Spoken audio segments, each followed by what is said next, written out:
स्वागत है आप सभी का आपके अपने YouTube channel Dhanraj short hand and computer training academy में। दोस्तों, आज का हमारा डिक्टेशन है विधानसभा रिपोर्टर हिंदी डिक्टेशन, गति 140 शब्द प्रति मिनट। और दोस्तों, इस डिक्टेशन का PDF आपको हमारे Telegram channel Dhanraj short hand academy पर भी मिल जाएगा। तो आइए स्टार्ट करते हैं डिक्टेशन 5 सेकंड बाद।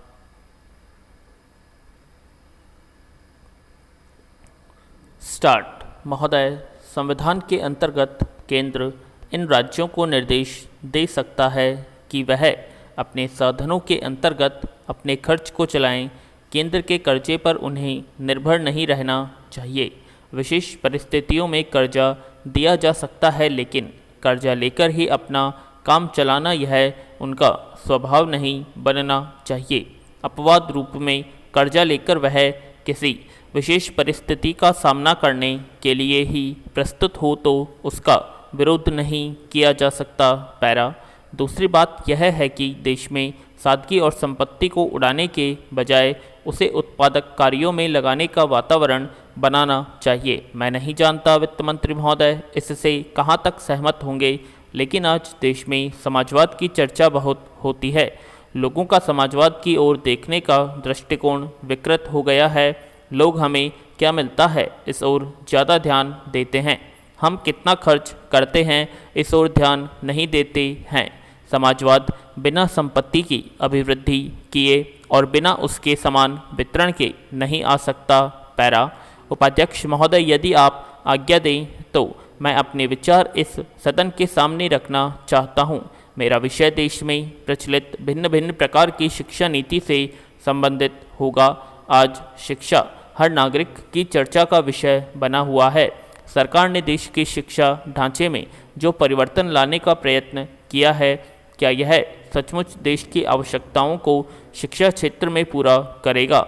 इस संबंध में कई प्रकार की शंकाएं पैदा हो रही है और मैं समझता हूं कि शिक्षा मंत्री को इन सभी बातों का ध्यान रखना चाहिए। आज आवश्यकता इस बात की है कि शिक्षा के माध्यम से हर बच्चों का सर्वांगीण विकास हो तथा जो देश एवं त्रुटियां हमारी शिक्षा प्रणाली में अब तक रही हैं वे दूर हो जावें। पैरा।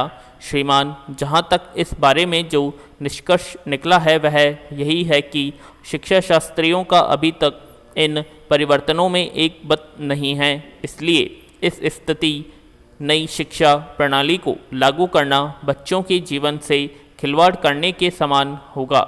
यह ठीक है कि नई शिक्षा प्रणाली व्यावसायिक प्रवृत्ति की होगी, किंतु दूसरी ओर यह अनुभव किया जा रहा है कि विद्यार्थियों पर पढ़ाई का अधिक बोझ रहेगा जो साधारण बच्चों की क्षमता से भी बाहर होगा। पैरा। मेरा इस संबंध में यह विचार है कि इस सदन के माननीय सदस्यों ने जो विचार प्रकट किए हैं, सरकार उनका आदर करे तथा इन सुझावों के हर पहलू पर गंभीरता से विचार करे। इस सदन में बोलने वाले बहुत से सदस्य ऐसे भी हैं जो स्वयं शिक्षा शास्त्री हैं तथा उनका क्षेत्र में व्यावहारिक अनुभव भी है। शिक्षा मंत्रालय को उनके इस अनुभव का अवश्य लाभ उठाना चाहिए ताकि हर प्रकार से सुधरी हुई एक ऐसी शिक्षा नीति हम देश में लागू कर सकें जिससे सभी उद्देश्यों की पूर्ति हो। इसके अतिरिक्त मैं समझता हूँ कि जो भी सदस्य एवं शिक्षा शास्त्री इस योजना से संबंधित हों वे कोई भी सिफारिश करने से पहले भारतीय समाज, बच्चों के स्तर तथा अन्य कई प्रकार की उपलब्ध कराई जाने वाली सुविधाओं का अवलोकन अवश्य कर लें। पैरा। मान्यवर, इस विषय पर मैं और भी खुले दिल से अपने विचार रखना चाहता था, किंतु समय का अभाव है, अतः मैं अपना भाषण यहीं समाप्त करता हूँ।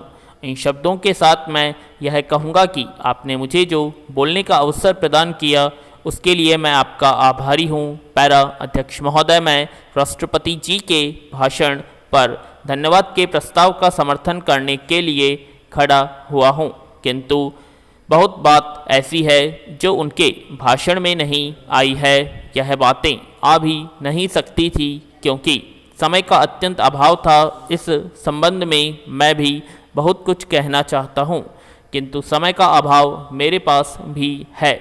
इसलिए मैं सबसे पहले मुख्य बातों पर ही अपने विचार प्रकट करना चाहूँगा। पैरा, सबसे पहली बात जो मैं इस सदन के सामने रखना चाहता हूँ वह देश की रक्षा से संबंधित है। इससे पहले हमारी पड़ोसी देशों से बड़ी बड़ी लड़ाइयाँ हो चुकी हैं। इन लड़ाइयों के फलस्वरूप हमारे देश के कई भागों को उन्होंने अपने कब्जे में रखा हुआ है, किंतु हमारी सरकार ने उन्हें हटाने के लिए कोई प्रयत्न नहीं किए हैं, केवल बातें ही चलती रहती है। मैं चाहता हूं कि इस बारे में भी सदन की पूरी स्थिति स्पष्ट होनी चाहिए। दूसरी बात मैं यह कहना चाहता हूं कि इस बारे में विदेशों के साथ हमारे संबंध ऐसे होने चाहिए जिनसे हमारे ऊपर जब कोई हमला करे तो हम नहीं कह सकें कि कौन हमारा दोस्त है, कौन हमारा मित्र है और किसको भरोसा हम नहीं कर सकते हैं। किंतु आज तक ऐसा देखा गया है कि जब कभी हमारे देश पर ऐसे संकट की स्थिति आई है तो हमें अपने ही पैरों पर खड़ा रहना पड़ा है और कोई भी हमारे साथ नहीं आया है। इन देशों को हम मित्र कहते हैं। उन्होंने कुछ ऐसी व्यवस्था कर रखी है जिससे भय लगता है। ऐसे मित्र देशों के जहाजी बेड़े भी हमने हिंद महासागर में बढ़ते हुए देखे हैं। पहले भी एक देश हमारा घनिष्ठ मित्र था और उसे हम अपना भाई मानते थे, किंतु बाद में हुई घटनाओं से ऐसा अनुभव हुआ कि राजनीतिक में किसी भी मित्रता का संबंध स्वार्थों से अलग नहीं हो सकता। इसलिए मेरा अनुरोध है कि सभी लिहाज वाली बातों को छोड़कर हमें अपनी सुरक्षा की व्यवस्था पर पूरा ध्यान रखना चाहिए।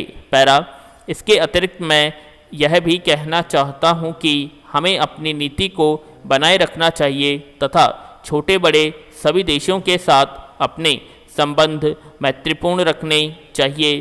कभी कभी देखा गया है कि इस संबंध में हमारी सरकार बिल्कुल एक तरफा निर्णय ले लेती है, जिससे ऐसे देशों के साथ संबंध कायम रखने में कठिनाई होती है।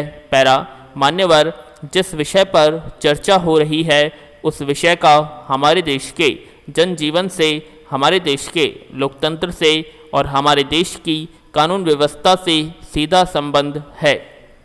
यही कारण है कि आज़ादी के बाद और आज़ादी के पहले इस विषय पर हमारे देश के जो राजनीतिज्ञ और शिक्षा शास्त्री हैं, जो इस विषय में रुचि रखते हैं, और मान्यवर जो हमारे देश के प्रशासक रहे हैं, उन सब ने समय समय पर हमारी जो शिक्षा पद्धति है उसमें आमूलचूल परिवर्तन की पहल की है। इस विषय के बारे में काफ़ी गंभीर चिंतन हुआ है।